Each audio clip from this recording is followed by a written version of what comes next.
Bismillahirrahmanirrahim. Assalamualaikum warahmatullahi wabarakatuh. Alhamdulillahirabbil alamin.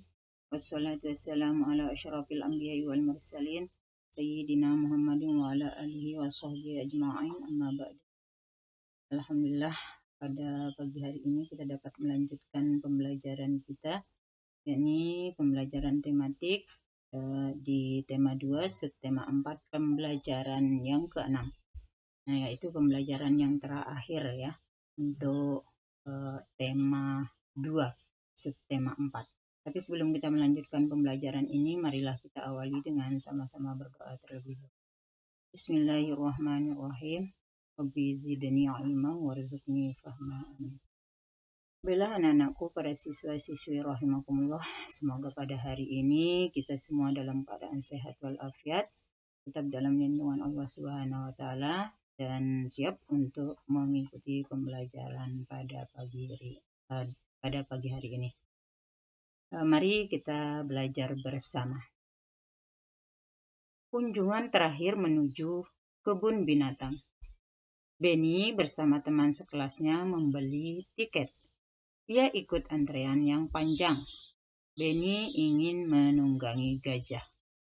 Nah, ini ya kunjungan terakhir Benny dan teman sekelasnya menuju ke kebun binatang ya, di mana Benny ingin menunggangi gajah. Menunggangi gajah. Di kebun binatang Ragunan, Benny ingin menunggangi gajah. Ia bersama guru dan teman lainnya membayar sewa naik gajah. Mereka dipandu oleh pemandu di kebun binatang, khususnya yang bertugas mengurus gajah. Benny berhati-hati menaiki gajah. Langkah menaiki gajah yaitu siapkan gajah dalam posisi kaki menekuk.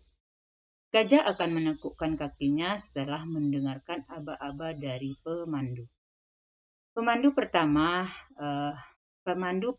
kali menaiki gajah. Penumpangnya akan dibantu menaiki gajah oleh pemandu lainnya. Setelah kaki gajah ditekuk, penumpang langsung menaikinya. Kemudian gajah akan berdiri setelah diberi aba-aba oleh pemandu. Caranya dengan menepuk kaki pemandu itu sendiri ke badan gajah. Gajah mengangkat kakinya tanpa menundukkan badan. Setelah berdiri, pemandu kembali menepuk kakinya dan gajah mulai berjalan. Saat berjalan akan terasa sedikit oleng, tetapi lama-kelamaan akan terbiasa. Nah, ini adalah bacaan teks tentang menunggangi gajah.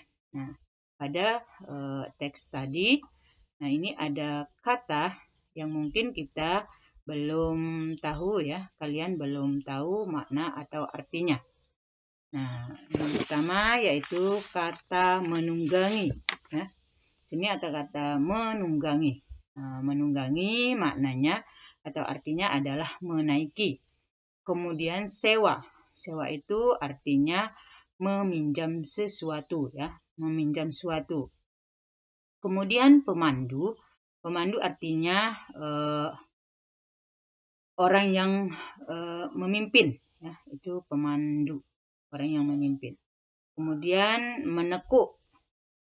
Nah, menekuk artinya melipat kaki. Nah, seperti gajahnya tadi, apabila mau dinaiki kakinya ditekuk ya, nah, melipat kaki. Kemudian aba-aba. Nah, kalau aba-aba artinya kata perintah dalam baris berbaris atau gerak badan ya. Baris berbaris atau gerak badan. Nah, itu ada arti dari aba-aba.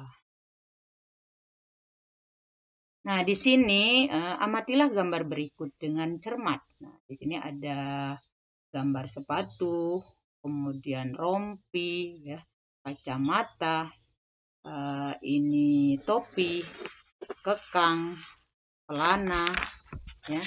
Ini pelana ya. Nah, kemudian ada juga di bawahnya. Nah, ini pijakan, tempat pijakan kaki. Nah, ini kepala kuda. Nah, kalau ini adalah gambar, di mana gambar-gambar ini adalah peralatan yang digunakan untuk menaiki kuda. Ya.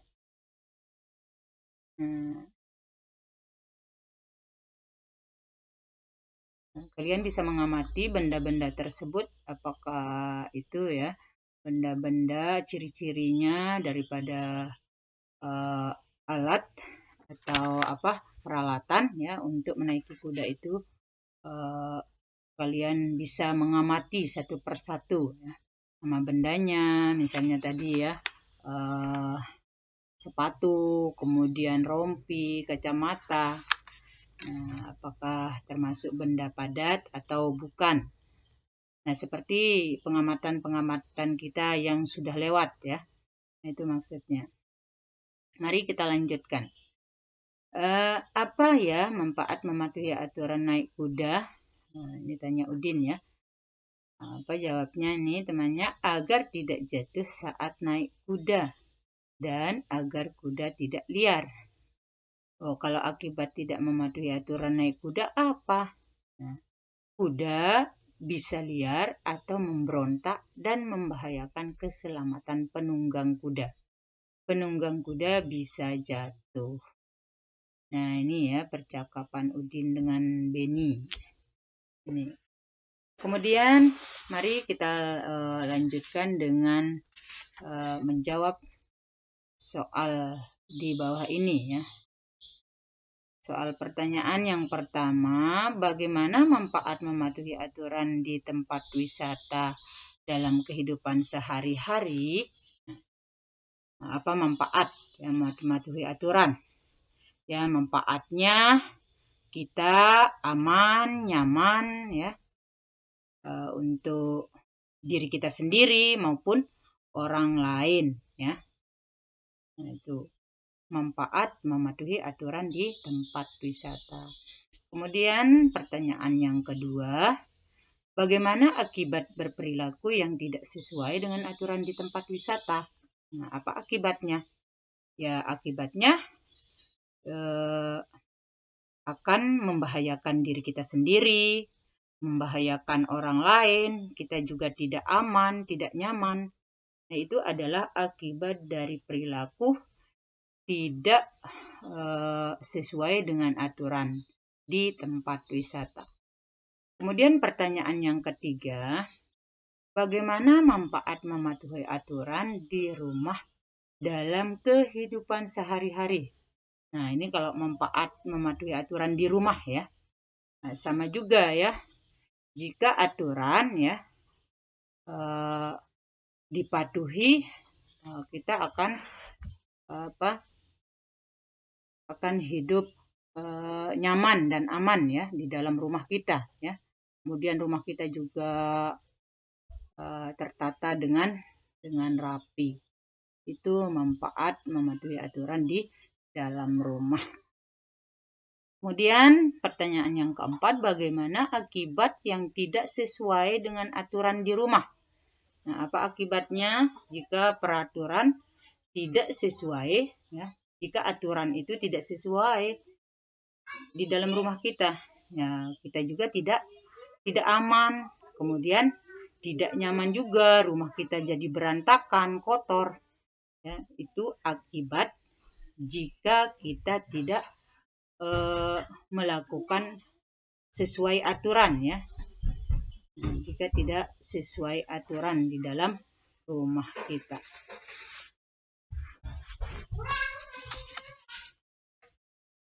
Nah, seperti ini ya. Mengantre misalnya ini ya. Nah, antrean membeli tiket masuk kebun binatang bersama teman di kelasmu. Nah, ini seperti ini jalannya antrean. Ini namanya mengikuti peraturan. Nah, itu contohnya ya, mengikuti peraturan. Mari kita lanjutkan. Beni, coba lihat. Di kebun binatang ada berbagai jenis hewan. Banyaknya kijang di kebun binatang 48 ekor. Kandang kijang ada 4. Kandang kijang ada 4. Setiap kandang berisi kijang yang sama banyak. Berapa banyak kijang di setiap kandang? Nah, apa jawabannya, Beni? Ya, tadi ditanya Udin. Banyak kijang di setiap kandang dapat diketahui dengan membagi bilangan 48 dengan bilangan 4, yaitu, nah, kalimat matematikanya seperti ini. 48 bagi 4 sama dengan 12.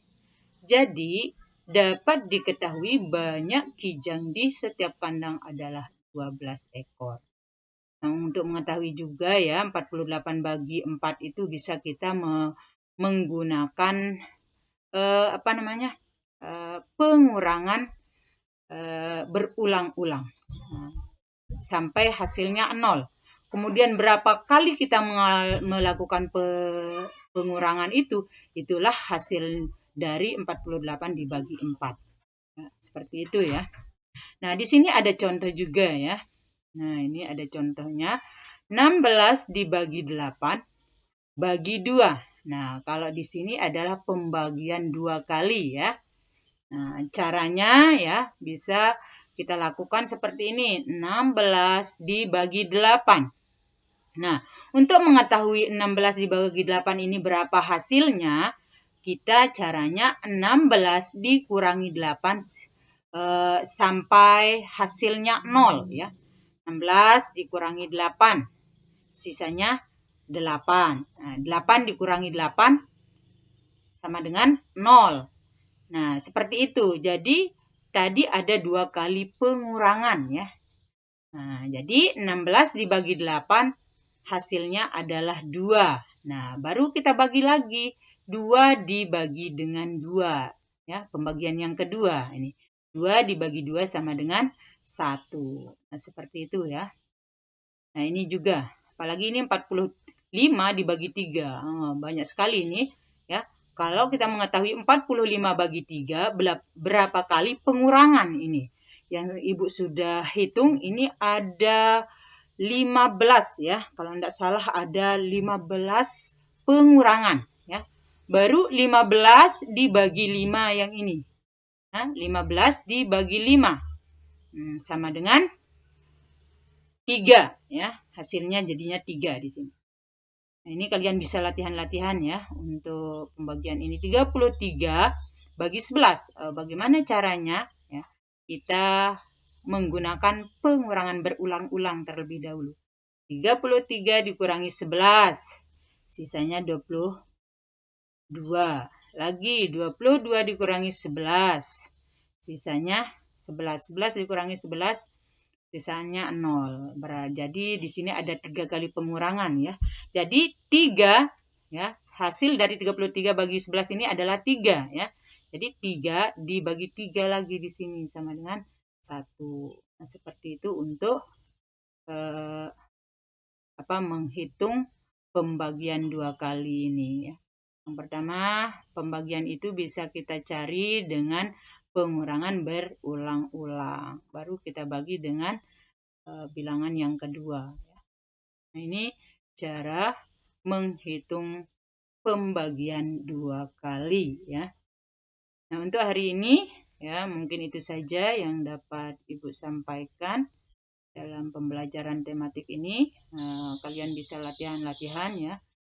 Nah, dengan banyak latihan maka akan terasah ya pengetahuan kalian. Jadi hari ini kita cukupkan saja. Mudah-mudahan apa yang sudah Ibu sampaikan kalian bisa memahaminya, dan jika ada yang kurang jelas dalam penyampaian atau penjelasan Ibu, silakan ditanyakan lewat Japri ya. Dan kita akhiri pembelajaran kita ini dengan ucapan hamdalah, alhamdulillahirabbil alamin. Sekian, assalamualaikum warahmatullahi wabarakatuh.